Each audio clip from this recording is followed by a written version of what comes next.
Plouf. Au matin du 3e jour, l'accalmie revient. Même les passagers les plus délicats, ceux qui n'avaient pas été vus à bord depuis l'embarquement, quittèrent leur cabine pour gagner le pont.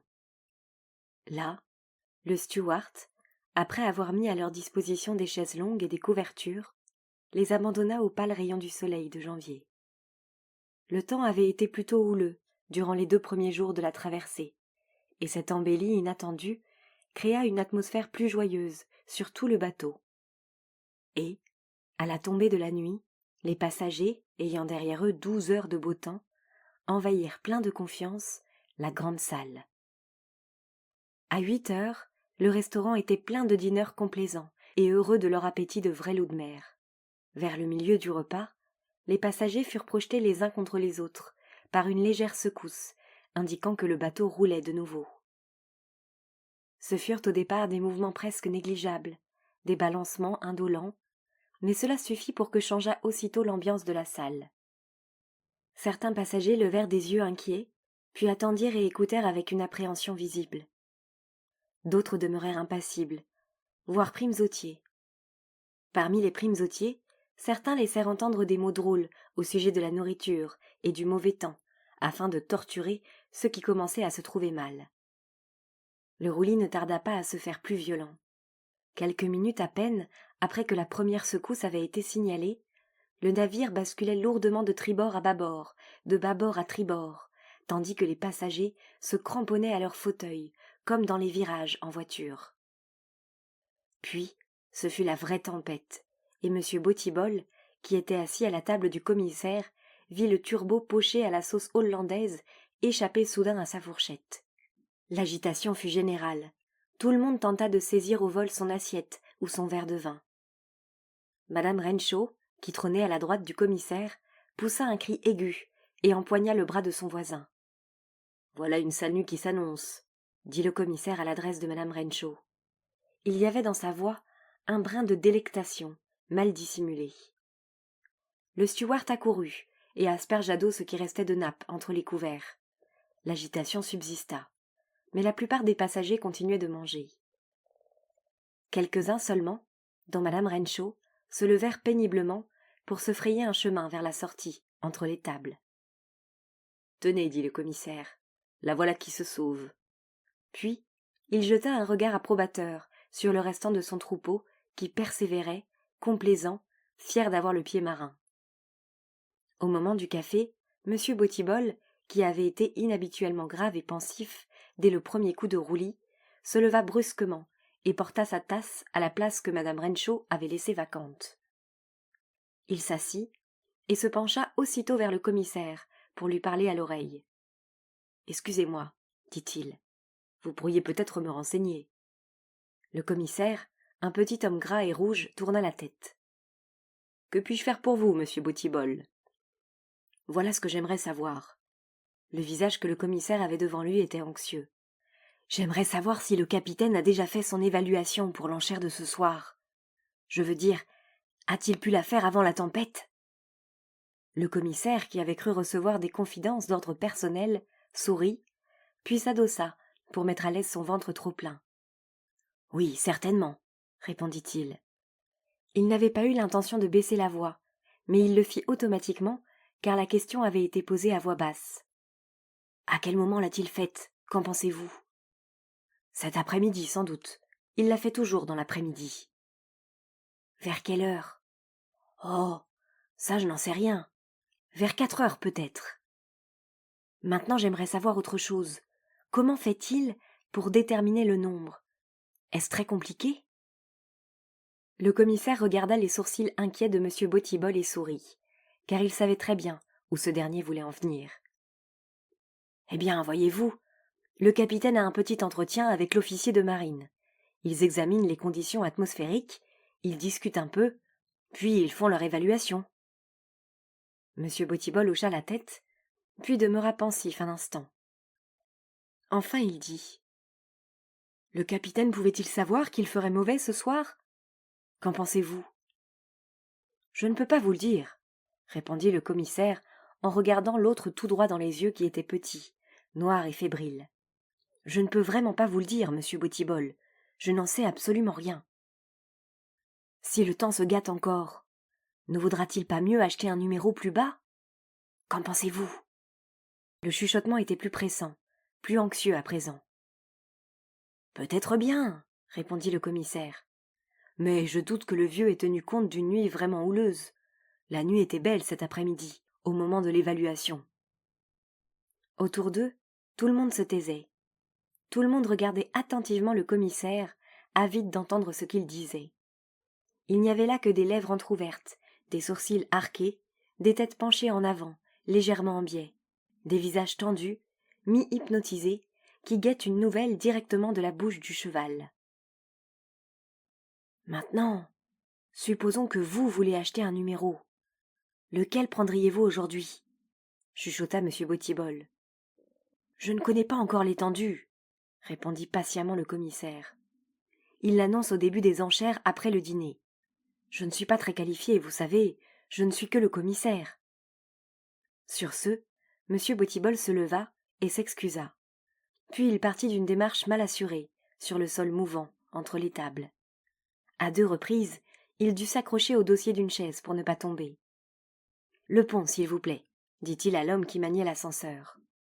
Le vent le gifla en pleine figure lorsqu'il accéda au pont découvert. Il chancela et dut empoigner la barre d'appui pour rester debout. Il contempla la mer assombrie où roulaient des vagues gigantesques, chevauchées d'écume, suivies de longs panaches d'embrun. « Quel sale temps, pas vrai, monsieur ?» dit l'homme de l'ascenseur. M. Bottibol sortit un peigne rouge et mit de l'ordre dans ses cheveux. « Allons-nous moins vite en raison du mauvais temps ?» demanda-t-il. « Oh, ma foi, oui, monsieur. Nous avons déjà considérablement ralenti depuis le départ. Il faut toujours ralentir par un temps pareil. Sans cela, il y aurait sûrement des victimes. » Au fumoir, en bas, tout le monde attendait l'enchère. Les gens étaient groupés autour des petites tables. Les hommes un peu guindés dans leurs jaquettes, un peu trop roses aussi, et trop bien rasés, à côté de leurs compagnes, glacées aux bras blancs. M. Bottibol s'assit sur une chaise, proche de la table du commissaire-priseur. Il croisa les jambes, plia les bras. Bref, il avait l'air d'un homme qui vient de prendre une décision capitale et qui ne reculera devant rien. Le fonds, se dit-il, vaudra 7 000 $ environ. C'était sa valeur depuis quelques jours, les numéros s'étant vendus entre 300 et 400 chacun. Comme le navire était britannique, on payait en livres, mais lui préférait compter en dollars. 7 000 $. C'était une jolie somme. Mon Dieu, oui. Il se ferait payer en billets de 100 $ qu'il mettrait ensuite dans la poche intérieure de sa jaquette. Pas de problème de ce côté. Puis, sans attendre, mais oui, sans attendre, il achèterait une Lincoln convertible. Il la ferait charger en chemin et il la conduirait lui-même à la maison pour le seul plaisir de voir la tête que ferait Ethel en le voyant arriver dans sa Lincoln, vert pâle et flambant neuve. « Bonjour, poupée, » dirait-il d'une voix désinvolte. « Voici un petit cadeau pour toi. J'ai voulu te faire une surprise. Elle te plaît? Tu aimes la couleur ?» Et puis, il verrait l'effet sur son visage. Le commissaire-priseur était debout derrière sa table. « Mesdames, messieurs, » cria-t-il, « le capitaine a évalué à 515 000 le parcours du jour, qui finira demain à midi. Comme de coutume, nous allons prendre 10 numéros, de chaque côté, pour établir la série. Cela fera 505 sur 525. Et naturellement, pour ceux qui pensent que le bon résultat est encore plus loin, les billets série haute et les billets série basse seront vendus séparément. Maintenant, nous allons procéder au tirage du premier numéro. Le voici. C'est le 512. L'assistance devint silencieuse. Les gens immobiles sur leurs chaises avaient les yeux fixés sur le commissaire-priseur. L'atmosphère était tendue, et la tension montait à mesure que s'élevaient les chiffres. Ce n'était ni un jeu, ni une plaisanterie. On n'avait qu'à voir de quelle façon se regardaient les adversaires. Certes, ils souriaient, mais du bout des lèvres seulement. Leur regard demeurait aigu et glacé. Le prix de 512 fut fixé à 110 livres. On ne s'écarta que très peu de cette somme pour les 3 ou 4 numéros suivants. Le bateau, pendant ce temps, se déhanchait follement, et chaque fois qu'il se soulevait, les boiseries des murs craquaient comme si elles allaient se fendre. Les passagers, cramponnés à leurs fauteuils, n'avait d'oreilles que pour l'enchère. « Série basse !» cria le commissaire-priseur. M. Bottibol demeurait figé. Il avait décidé d'attendre que les autres aient fait leur offre, puis il se précipiterait pour être le dernier. Il pensait avoir au moins 500 $ en banque, peut-être même 600, ce qui représentait un peu plus de 200 livres. Le ticket ne coûterait pas trop cher.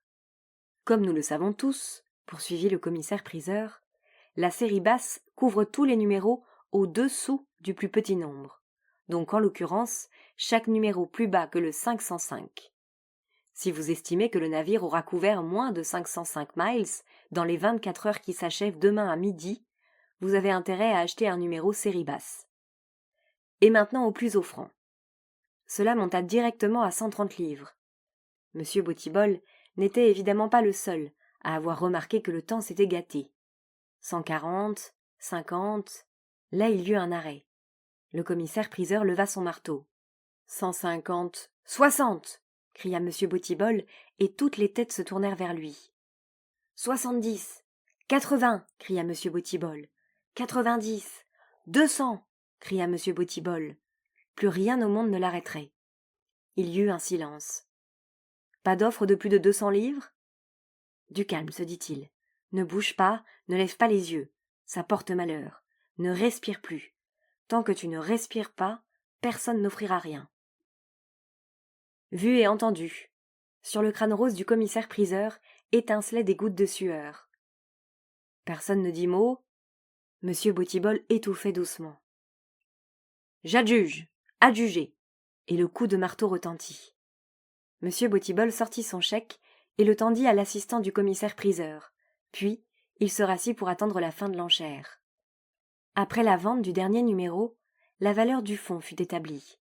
Cela donna 2100 livres, soit environ 6000 $. 90% allaient aux gagnants, le reste aux marins retraités. Il toucherait donc 5400 $. Oui, c'était suffisant. Il pourrait acheter la Lincoln convertible et il lui resterait même un peu d'argent. Illuminé d'espoir, il regagna sa cabine. Le lendemain, au réveil, M. Bottibol demeura immobile quelques instants. Les yeux clos, il écouta la tonalité du vent en attendant le roulis. Il n'y eut pas de vent.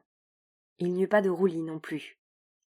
Alors il sauta hors du lit et jeta un regard par le hublot. La mer, oh doux Jésus, était plate comme un miroir, et le navire filait à toute vitesse, manifestement dans le but de rattraper le temps perdu. M. Bottibol tourna le dos à la fenêtre et se laissa retomber sur sa couchette. Un petit courant électrique parcourut la paroi de son estomac. Plus d'espoir. Un numéro de la série haute gagnerait à coup sûr. « Oh mon Dieu !» dit-il tout haut. « Que vais-je faire maintenant ?» Car à présent, il n'avait plus la moindre chance, à moins que ce damné bateau ne fît marche arrière. Oui, c'était bien cela. Ne pourrait-il pas demander au capitaine de lui rendre ce service ? Lui offrir 10% de ses gains ? Lui offrir davantage s'il le fallait ? M. Bottibol se mit à ricaner doucement. Mais soudain, il s'arrêta net. Sa bouche s'ouvrit, ses yeux s'écarquillèrent, car tout à coup, une idée lui était venue. Ce fut comme la foudre. Il sauta à terre, courut au hublot et regarda une nouvelle fois la mer. « Eh bien, pensa-t-il, pourquoi pas ? Pourquoi pas en effet ? La mer était calme, et il surnagerait sans peine en attendant d'être repêché. Quelqu'un, lui semblait-il, avait déjà dû agir de la sorte, mais ce fait ne l'empêcherait pas de tenter sa chance à son tour. Le bateau serait obligé de faire halte et de lui envoyer le canot de sauvetage. Et le canot devrait remonter loin en arrière pour l'embarquer, puis le ramener au bateau et le hisser à bord. Toute cette procédure prendrait 1 heure au moins. 1 heure correspondait à 30 miles. Cela enlèverait 30 miles au parcours de la journée. Ce serait la victoire de la série basse, à condition de trouver quelqu'un pour le voir tomber. Mais cela serait simple à arranger. Il mettrait des vêtements légers pour pouvoir nager facilement. Il se mettrait en tenue de tennis, une chemisette, un short, des chaussons. Pas une minute à perdre. Quelle heure était-il ? 9h15. Tant mieux. Il fallait agir vite, le plus vite possible, puisque le temps limite était midi. Craintif et agité à la fois, tout de blanc vêtu, il gagna le pont Promenade. Son petit corps aux hanches larges et aux épaules étroites faisait irrésistiblement penser à une borne kilométrique. Ses jambes, trop blanches, étaient couvertes de poils noirs. Il s'engagea sur le pont, d'un pas hésitant et feutré. Puis, il regarda nerveusement autour de lui. Une seule personne était visible. Une dame d'âge mûr, aux chevilles épaisses, à la croupe énorme, se penchait sur la rambarde en regardant fixement la mer. Comme le col de son manteau d'astrakan était relevé, M. Bottibol ne put voir son visage. Il s'arrêta pour examiner la femme à distance. Oui, se dit-il, elle fera probablement quelque chose. Elle alertera le personnel plus rapidement que quiconque. Mais attention, William Bottibol, attention. Souviens-toi de ce que tu te disais il y a quelques minutes dans ta cabine. T'en souviens-tu? Sauter d'un paquebot en marche, en plein océan, à 1000 miles de la côte la plus proche, ce n'était pas n'importe quoi pour un homme habituellement aussi prudent que M. Bottibol. C'est pourquoi il tenait à être absolument certain de l'intervention de cette femme. À son avis, elle pourrait ne pas intervenir, et cela pour 2 raisons différentes. Premièrement, elle pourrait être sourde ou aveugle. Ce n'était pas très probable, mais il fallait y avoir pensé. Il n'avait qu'à lui dire quelques mots pour vérifier. Deuxièmement, et ceci vous prouvera à quel point un homme guidé par la peur et par l'instinct de conservation peut devenir soupçonneux, cette femme pourrait être la propriétaire d'un numéro de la série haute, et comme telle, elle aurait intérêt à ne pas faire stopper le bateau. Il y avait bien des gens capables d'assassiner leur prochain pour moins de $6000. M. Bottibol le savait, et les journaux en parlaient sans cesse. Alors pourquoi laisser les choses au hasard? Il ne serait pas inutile de prendre des précautions. Une petite conversation polie le renseignerait. Puis, sûr de pouvoir compter sur l'âme secourable de la grosse dame, il plongerait le cœur léger. Donc, M. Bottibol s'accouda à la rambarde, à côté de la dame. « Bonjour, dit-il d'une voix enjouée. « Bonjour, répondit-elle aussitôt, en tournant vers lui un sourire étonnamment doux, presque beau, bien que son visage, lui, fût plutôt laid. Voilà la réponse à ma première question, se dit M. Bottibol. Elle n'est ni sourde ni aveugle. Dites-moi, madame, fit-il en allant droit au but. Que pensez-vous de l'enchère d'hier soir? Elle fronça les sourcils. L'enchère? Quelle enchère? Vous savez bien, le jeu que l'on joue tous les soirs. On vend des billets et on joue à qui trouve la vitesse du jour. Vous voyez bien ce que je veux dire. Elle secoua la tête et sourit de nouveau. Son sourire était indulgent et paisible. Je suis très paresseuse, dit-elle. Je me couche toujours très tôt et je dîne au lit. C'est si reposant de dîner au lit.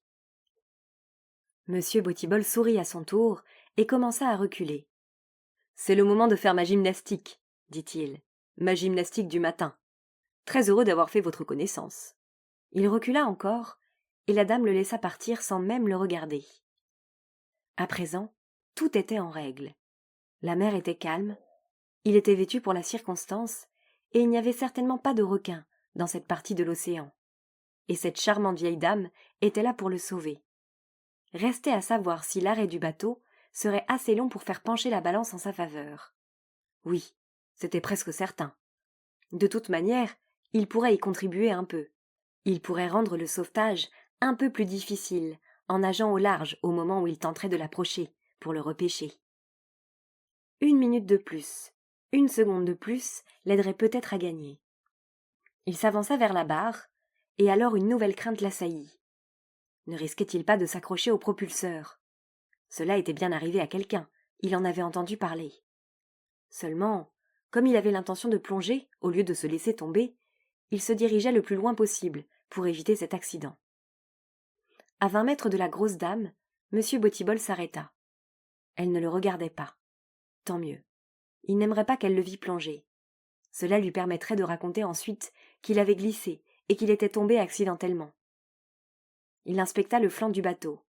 Il lui parut vertigineux. La chute serait longue. Longue. C'est dangereux un plongeon maladroit. On peut se faire mal. On peut même s'ouvrir l'estomac. Il avait entendu parler de cela aussi. Il fallait sauter les pieds les premiers, entrer dans la flotte comme un couteau. Oui, monsieur.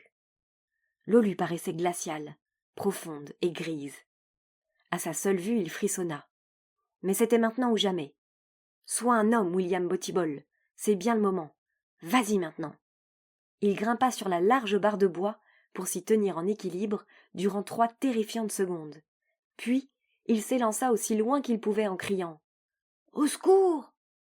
Au secours, au secours !» répétait-il en tombant. Puis, il toucha l'eau et coula. Au moment du premier cri, la dame aux chevilles épaisses eut un léger sursaut. Elle jeta un regard autour d'elle et aperçut le petit homme en tenue de tennis qui s'envolait à tire-d'aile en poussant des cris.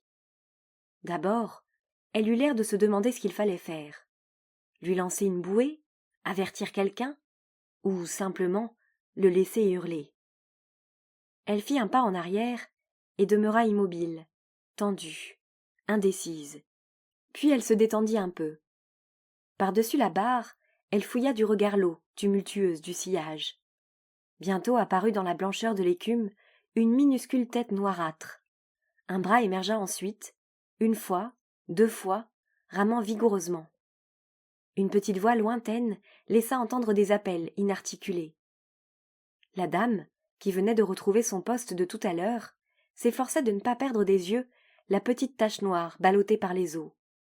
Mais au bout de quelques secondes, cette tache était si loin, que la dame n'était même plus sûre de l'avoir vraiment aperçue. Peu après, une autre femme surgit. Elle était sèche et anguleuse.